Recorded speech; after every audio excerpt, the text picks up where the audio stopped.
ഇന്ന് ഞാൻ 2-3 ഷോർട്സ് ചെയ്തിട്ടുണ്ടായിരുന്നു. അപ്പം കുറേ ആളുകളത് കണ്ടു. അതിനുള്ള നന്ദി പറയുകയാണ്. പിന്നെ ഞാൻ ആ ഡിവോഴ്സിൻ്റെ കാര്യം പറഞ്ഞില്ലേ, അപ്പോൾ ആ കുട്ടി പറയുന്നത് മറ്റൊരു കാര്യം എന്ന് പറയുന്നത് അവരുടെ ഭർത്താവിന് അച്ഛൻ അമ്മ എന്ന ചിന്ത മാത്രമാണ് വലുതായിട്ട് നിൽക്കുന്നത്. അതായത് അച്ഛനും അമ്മയും പറയുന്നത് എന്താണോ അതാണ് ഇവരുടെ ജീവിതത്തിൽ നടത്തപ്പെടുന്നത്. അവർ പറയുന്ന കാര്യങ്ങൾ നടക്കുള്ളൂ. ഈ പെൺകുട്ടിക്ക് അവളുടേതായിട്ടുള്ള ഇഷ്ടങ്ങളുണ്ടെന്നോ ഒന്നുമില്ല. ഇപ്പം അച്ഛൻ പറയണം അതങ്ങനെ ചെയ്യാൻ പറഞ്ഞു കഴിഞ്ഞാൽ പെൺകുട്ടി പറഞ്ഞത് ശരിയാവത്തില്ല, അങ്ങനെ ചെയ്താൽ ശരിയാവില്ല എന്ന് പറഞ്ഞു കഴിഞ്ഞാൽ ഭർത്താവിനോട് എന്ന് പറഞ്ഞാൽ അത് അച്ഛൻ അങ്ങനെ പറഞ്ഞു, അത് ശരിയല്ല അങ്ങനെ ചെയ്യുന്നത് എന്ന് പറഞ്ഞു കഴിഞ്ഞാൽ ഭർത്താവ് പറയുന്നത് എന്താണെന്നറിയാം, അല്ല അച്ഛൻ അങ്ങനെ പറഞ്ഞെങ്കിൽ അങ്ങ് ചെയ്തേക്കണം, അതിനിപ്പോൾ എന്താ കുഴപ്പം. ഇങ്ങനെയാണ് സംസാരിക്കുന്നത് എന്നാണ് ആ കുട്ടി പറഞ്ഞത്. പിന്നെ പെങ്ങളുണ്ട്. പെങ്ങളെന്ന് പറയുന്നത് അവർക്ക് എല്ലാവർക്കും വലിയ കാര്യമാണ്. പെങ്ങളുടെ ലൈഫിനെ കുറിച്ച് ഭയങ്കര ചിന്തകളും മറ്റുമാണ്. പെങ്ങളുടെ കുട്ടി വരുന്നതും ഒക്കെ ഭയങ്കര കാര്യമാണ്.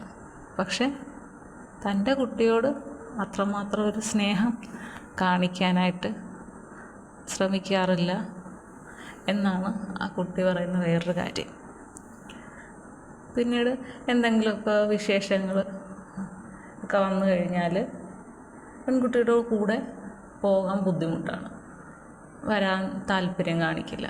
പിന്നെ ഓരോന്നൊക്കെ പറഞ്ഞ് നിർബന്ധിച്ചൊക്കെയാണ് അടുത്ത ബന്ധുക്കളുടെ വീട്ടിലെ കല്യാണത്തിന് പോലും കൊണ്ടുപോകുന്നത്. പുള്ളിക്ക് ഇപ്പം അമ്പലത്തിൽ പോകുന്നു, അപ്പോഴും ഭാര്യയും കുട്ടിയും അമ്മയൊക്കെ ആയിട്ട് പോവും. ഹസ്ബൻഡ് ചിലപ്പോൾ വരും, വന്നാൽ എത്തി നോക്കിയിട്ട് പോവും. അങ്ങനെ ഏറ്റവും അങ്ങേയറ്റം പറഞ്ഞു കഴിഞ്ഞാൽ ഒരു തണുപ്പൻ സ്വഭാവം.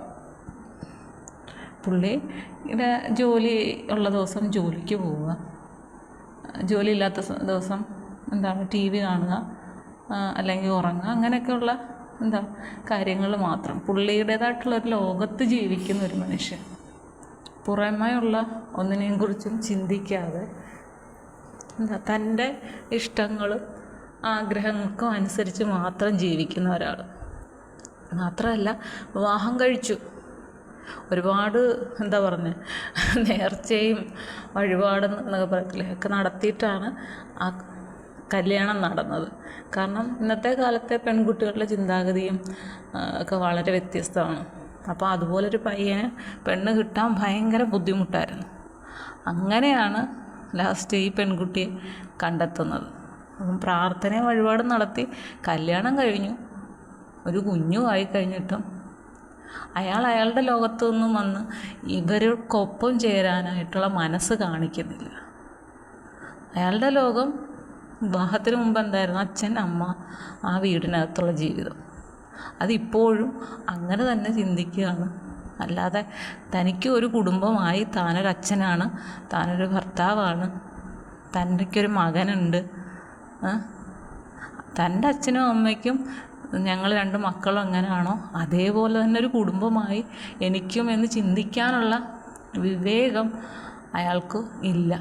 അതുകൊണ്ടാണ് ഇപ്പോൾ ആ ഡിവോഴ്സിലേക്ക് പോകുന്നത് എന്നാണ് മനസ്സിലാക്കാൻ പറ്റിയിട്ടുള്ളത്. ശരിയല്ലേ?